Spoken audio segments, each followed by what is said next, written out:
Mi nombre es Mónica Orozco, les voy a hablar sobre los derechos reales y la posesión.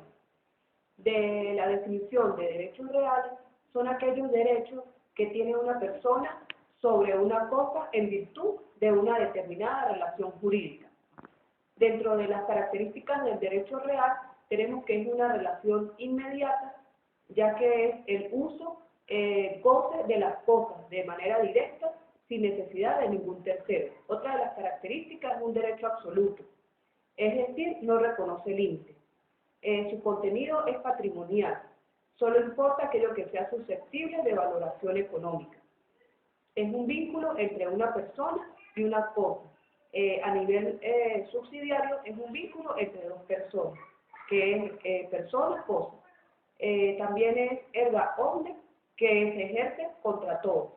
Se rige por el principio de la legalidad y el titular tiene derecho de persecución y de preferencia.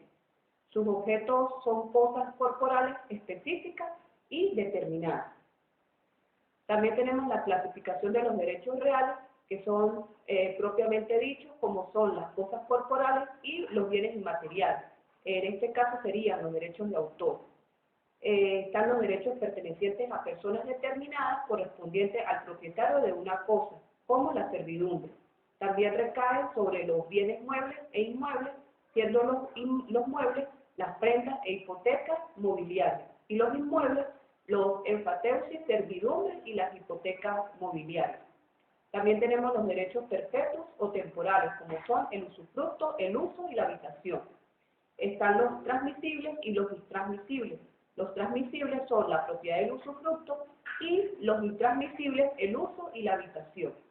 También están los derechos sobre las cosas singulares y los derechos sobre las universalidades, como es el derecho del heredero a su herencia.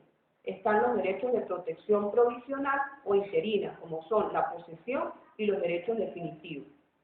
Dentro de la clasificación de los derechos reales consagrados en la legislación venezolana, tenemos la propiedad, que se refiere en el artículo 545 del Código Civil, que lo define como el derecho de usar, gozar y disponer de una cosa de manera exclusiva. Está el usufructo, que se refiere a aquello del derecho real de usar, gozar temporalmente. Está el uso, que se refiere a los fundos, donde se toma el fruto de esta cosecha de acuerdo a las necesidades de su familia. Está la habitación, que es el derecho que tiene la habitación de una casa donde puede habitarla con su familia.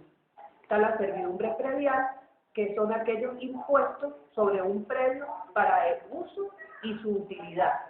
Está el impateusis, que es el contrato que concede el fundo perpetuo en un tiempo determinado para mejorar y el pago de él mismo. Está el retracto legal, que son aquellos derechos que tiene el comunero para la compra de ese bien. Está el retracto convencional, que se refiere a aquellos pactos donde el vendedor se reserva de recuperar la cosa.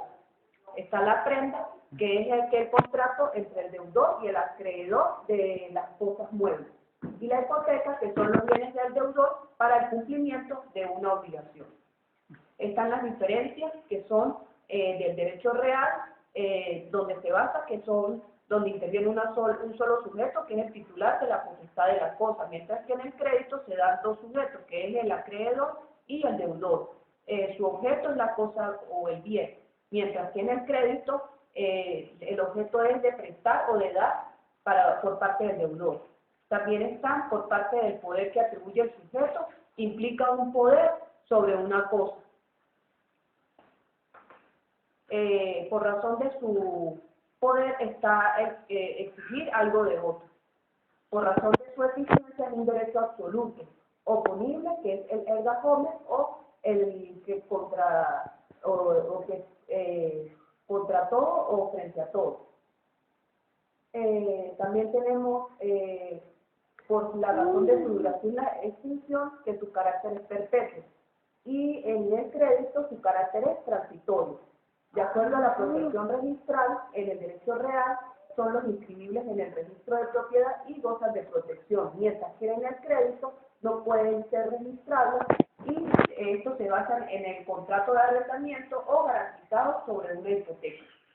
Tenemos los derechos de arrendaticio, que es un derecho personal donde el arrendador se obliga a transferir temporalmente el uso y el goce de las cosas muebles o inmuebles. Tenemos el derecho de la retención, que es cuando el acreedor está facultado para retener el objeto mueble que pertenece al deudor hasta que éste pague su deuda, como en forma de una garantía. Están los derechos de opción de compra que se dan entre ambas partes, a celebrarse un contrato de venta dentro de un plazo determinado. Está el derecho de tanteo, que es aquel cuando una persona exige a otra la compra-venta de un bien por el precio acordado a través de un tercero.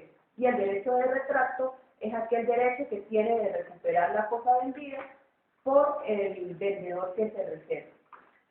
Ahora les voy a hablar sobre la definición de la posesión. Del artículo 771 del Código Civil se refiere a la tenencia de una cosa o el goce de un derecho que ejercemos por nosotros mismos o por medio de otra persona que detiene la cosa o ejerce el derecho en nuestro nombre. Dentro de los elementos de la posesión está el material o el corpus y el ánimo, que es psicológico. En el material es aquel poder físico sobre la posesión, tenencia material de la cosa u objeto, y en el psicológico o el ánimo, que se refiere a la voluntad o la intención de ser dueño del objeto o comportarse como tal. También tenemos dentro de la posesión los objetos que pueden ser y no pueden ser. Los que pueden ser son las cosas corporales, como son los muebles e inmuebles, las cosas incorporales que se refieren al derecho de autor o a las marcas registradas. Tenemos los derechos reales, que son entre las cosas y las personas, los derechos créditos y los bienes patrimoniales del Estado, que lo establece en el artículo 1960 del Código Civil. Y los que no pueden ser, tenemos las cosas cuya propiedad no se adquiere, no pueden adquirirse solamente. Esto lo dice el artículo 778 del Código Civil. También tenemos los derechos personalísimos, que son aquellos que se agotan recibiendo una prestación, como es la familia, las votaciones, los políticos y aquellos créditos. Tenemos los bienes no patrimoniales del Estado. Dentro de la continuidad es aquel sinónimo de la no interrupción, que se da cuando ha sido ejercida por el poseedor durante el tiempo, que puede presentarse intermitentemente en el goce de la posesión, el cual no puede ser en periodos muy largos. Tenemos la definición de la transmisión mortis causa, que es aquella posesión otorgada al sucesor a título universal del poseedor casi habiente, posteriormente a la muerte de éste, como es el testamento. Tenemos la unión, confusión o accesión de posesiones, que lo define en el artículo 781 como el título del sucesor que puede unir su posesión a la de su causante para invocar sus efectos y gozar de ellos. Dentro de otra definición es la conservación de la posesión, que es cuando el poseedor conserva el corpus y el ánimo a través de la adquisición de su posesión. Ejemplo de esto sería cuando un animal doméstico sale del lugar donde lo tiene su poseedor y el animal conserva la costumbre de volver nuevamente al sitio. Dentro de otra definición es la pérdida de la posesión, que se pierde cuando se deja de tener el ánimo possidente.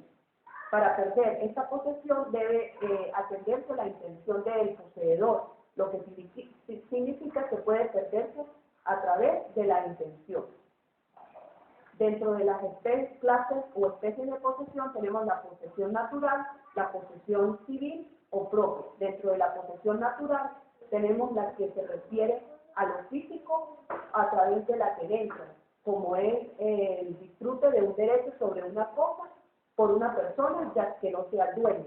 Dentro de la posesión civil o propia es la que tiene todo propietario de un objeto a través de un control físico sobre este, lo que define como aquello de que los propietarios son poseedores, pero no todos los poseedores son propietarios. Tenemos la posesión legítima, que es aquella donde el poseedor coincide con el propietario, no solo por ser el poseedor de hechos, sino también de derechos. Tenemos la posesión justa, si el poseedor había adquirido de acuerdo a su derecho. Tenemos la posesión injusta y viciosa, que se refiere a aquella cuando es adquirida por violencia o clandestinamente o por concesión precaria. Tenemos la posesión de buena fe, que es cuando el poseedor tiene motivos suficientes para creer que posee legítimamente un bien. Tenemos la posesión de mala fe, que es aquella cuando el poseedor conoce que su poder sobre una cosa poseída no está respaldada por ningún derecho de él. Y esa es mi exposición.